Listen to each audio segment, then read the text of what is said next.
প্রতিদিনের মতো সোনা আজকেও উঠে পড়েছে। ওই যে মাত্র শুধু দৌড়ে দৌড়ে জল দিয়েছে আর সোনা উঠে পড়েছে। তো দেখো, এখন ওকে চোখ মুখ ধুয়ে জামা প্যান্টটাও পাল্টে দিয়েছি। আর এই যে কাজলের ফোঁটাটা দিয়ে দিলাম, আর এখন কিন্তু পাউডারটা লাগিয়ে দিচ্ছি।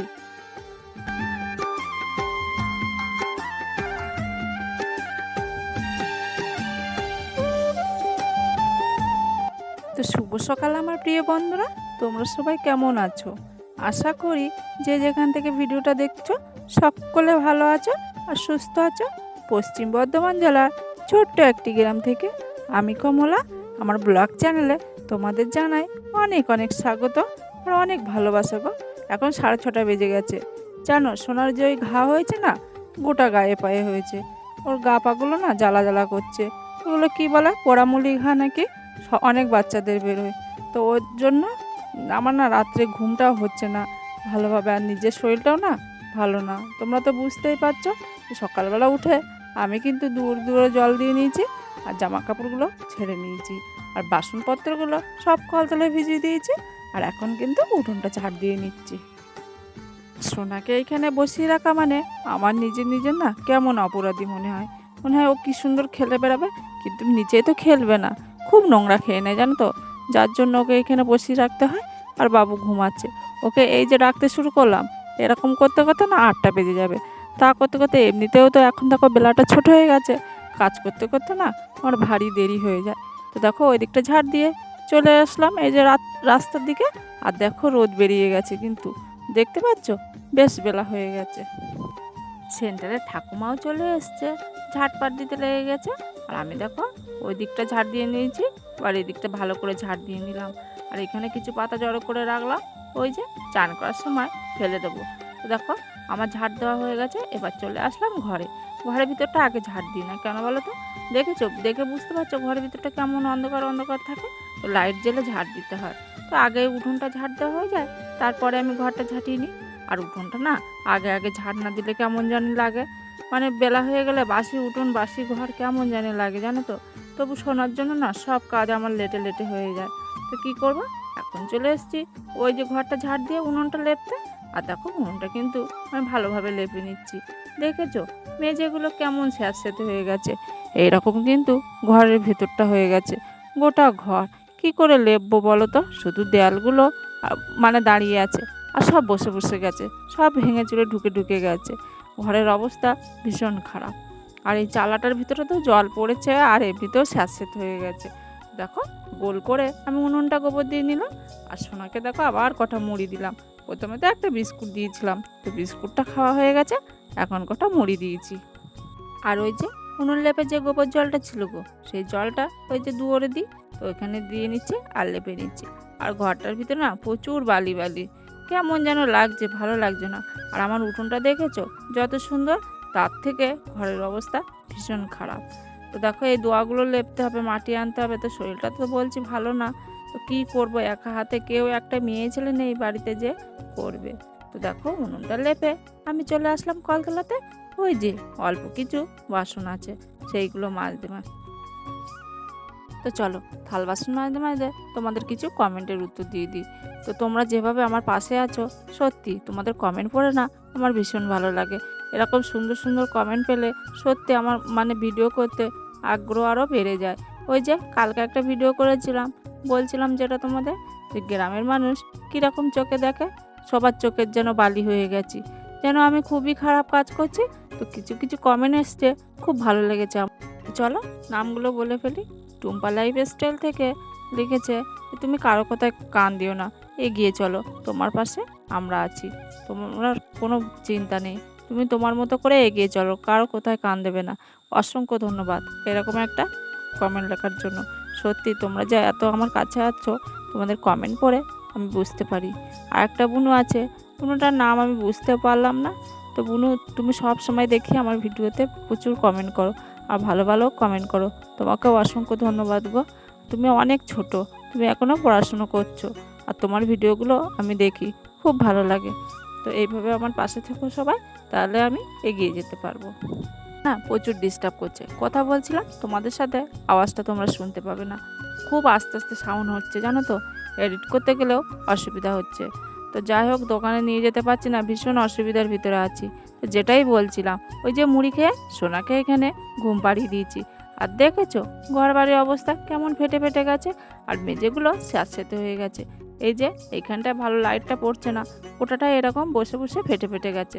তো পুজো তো চলে এলো, ঘর বাড়িগুলো আমার লেপতে হবে, ওটাই বলছি।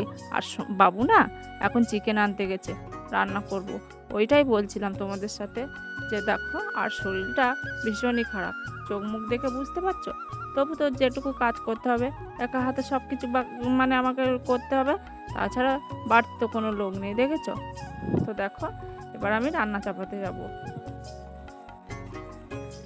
তো দেখো রান্না করতে চলে আসলাম। আর ওই যে গো, বাচ্চারা খাবার খায়, সে প্যাকেটগুলো কুড়িয়ে কুড়িয়ে ভরে দিয়েছি ভিতরে। আর এবার একটা প্যাকেটে আগুন ধরিয়ে দিলাম, আর ওপর থেকে তাও কিছু কাঠ ভেঙে ভেঙে দিচ্ছি। এইভাবে দিলে না উনুনটা বেশ তাড়াতাড়ি জ্বলে যায় জানো তো। আর কেরোসিন তো দিচ্ছে না কবে থেকে, আর আমি কেরোসিন এমনিতেও ব্যবহার করি না। ধরনের সময় ওই যে পাতা, আমাদের এখানে তো জঙ্গল আছে, জঙ্গল থেকে পাতা আনা হয়, সেইটাই দেওয়া হয়। আর এখন দেখো প্লাস্টিক দিয়ে উনুনটা ভালোভাবেই ধরে গেল। যে দেখো বাবু চিকেনটা নিয়ে চলে এসছে, আর বেশ কয়েকদিন পর কিন্তু চিকেনটা হচ্ছে। দেখেছো এখানে আলু ছাড়িয়ে রেডি করে রেখেছি, তারপর দেখো পেঁয়াজ ছাড়িয়েছি। আর এই যে পটলটা ভাতে দেবো, আজকে হবে পটল ভাতে আর চিকেন আলু দিয়ে তরকারি, এইটাই হবে জানো তো। তো দেখো এবার চিকেনটা ধুয়ে নিয়ে আসতে হবে। তো এখানে কত এনেছে জানি না, ও 80 টাকা মতো এনেছে।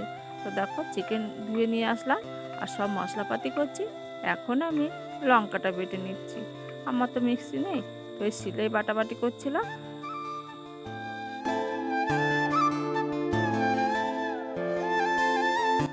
তো দেখলেই তো, ওই যে চিকেনের লঙ্কাটা বেটে নিলাম, এবার কিন্তু পেঁয়াজগুলো কুচু কুচু করে নিচ্ছি। তো যাই হোক এক এক করে কিন্তু সব মশলা করে নিচ্ছি। আর সোনা এখনও ঘুমাচ্ছে। আর এই যে একটা টমেটো দেবো, সেটাও কেটে নিচ্ছি। আর সব কিছু আমি ভালোভাবে ধুয়ে নিয়ে এসেছি। আর এই যে গো, ভাতটা হয়ে গেছে কিন্তু, এবার ওই যে চিকেনের আলুটা ভাজা করছিলাম। আর এই যে সব মশলা এখানে দেখেছো, রসুনটা কিন্তু আমার অল্প ছিল, যা আছে ওই দিয়ে চালিয়ে নিচ্ছি। আজকে হাটবার, কিন্তু আমি বাজারে যেতে পারলাম না। আর বাবুকে ভরসা করে টাকা পয়সা দিইনি, ও কিছু খরচা করবে না জানো তো, খুব ভালো ছেলে। ওকে যেটা আনতে বলবো, যে 5 টাকা ঘুরলে যে সেই 5 টাকাটা খাবার খাবে, কোনো দিন খাবে না। ও জানো তো আমাদের অভাব কষ্টটা ও ভালো রকম বোঝে, খুব ভালো ছেলে। আর ও ক্যামেরার সামনে আসতে চায় না কেন জানো তো, ওই যে ও লোকের জামা প্যান্ট পরে তো, কালার ফেড জামা প্যান্টগুলো।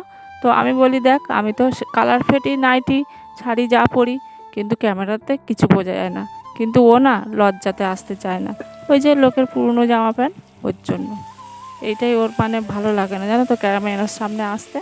দেখো গল্প করতে করতে কিন্তু আমি চিকেনটা আমার বেশ কষা কষা হয়ে গেল, এবার কিন্তু জল ঢেলে দেবো।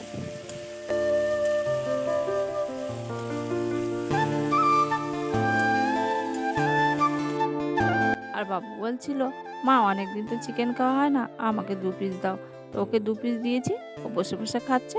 আর সোনা কিন্তু এখন ঘুমের থেকে উঠে গেছে, 2 ভাই ওখানে বসে বসে খাচ্ছে। আর আমি দেখো তাড়াতাড়ি রান্নাটা করে নিচ্ছি। আর আমাকে বলছে, মা আমার খুব খিদে পেয়েছে, আমাকে তাড়াতাড়ি রান্না করে দেবে। জানো খুব ভালো ছেলে আমার বাবু, মানে কোনো কিছু আবদার নেই যে এটা দাও, এটা দিতেই হবে, এটা নিতেই হবে, এরকম কোনো কিছু কোনো বায়না নেই জানো তো। এত সুন্দর ছেলে পেয়েছি, যেভাবে যে পরিস্থিতিতে ওকে মানুষ করছি, সত্যি ভীষণ কষ্ট করে ও মানুষ হচ্ছে জানো তো। তো দেখো ওইখানে কিন্তু চিকেনটা ওই যে ঝোল দিয়ে দিয়েছিলাম। আর এবার দেখো গরম মশলা দিয়ে দেবো, তার জন্য এই যে কেটে নিলাম গরম মশলাটা। তো এবার উপর থেকে কিন্তু আমি গরম মশলা দিয়ে দেবো। তো দেখো এবার ঝোলটা ঠিকঠাক দেখে নিলাম যে ঠিকঠাক আছে কি না। আর একটু ঝোল ঝোল করলাম, আমরা যেহেতু একটু বেশি বেশি ভাত খাই, তোমরা তো দেখেছো আমরা কোনো টিফিন করি না। ওই যে সকালে একটু চিনি দিয়ে আর মুড়ি খেয়েছিলাম, আজকে কিন্তু ছাতু ছিল না, ছাতুটা শেষ হয়ে গেছে। আর ছাতুগুলো সেন্টার থেকে দিত, ওর জন্য ছাতুগুলোই খেতাম, আমাদের কল থেকে জল নেয় তো, প্রচুর ছাতু দিয়ে দেয় জানো তো। তো ওইগুলোই খেতাম, আর ছাতুর প্রচুর দাম, কিনে খেতে পারি না গো। তো ওই এখন শেষ হয়ে গেছে, এখন চিনি দিয়েই মুড়িটা খেয়েছি। তো ওই জন্য বলছে, মা আমার খুব খিদে পেয়েছে। আর যেহেতু চিকেন হয়েছে, তো দেখো আমার লাল লাল কিন্তু চিকেনের ঝোলটা নেমে গেছে। তো ওকে এবার ভাত দিয়ে দেবো, আমাদের দুবেলা ভালোভাবে হয়ে যাবে।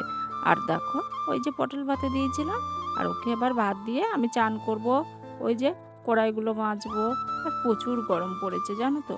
তো চলো ওকে এবার ভাতটা দিয়ে দিই আমি। তো চান করে চলে আসলাম, আর বাইরে প্রচণ্ড গরম জানো তো। আর এই যে উনুনে কাঠ দিয়ে দিলাম, কড়াই মাজলাম প্রচণ্ড গরমে, আর তোমাদের এই ঝাটপাট দিয়ে নিলাম সামনে। আর ক্যামেরাটা অন করিনি, আর ফোনটা চার্জে ছিল। তো এখন খেয়ে নেবো। আর বাবু খেয়ে নিয়েছে, আর শোনো ওই যে বাবুর কাছে আছে। তো খেয়ে নিই, খুব খিদে পেয়েছে জানো তো।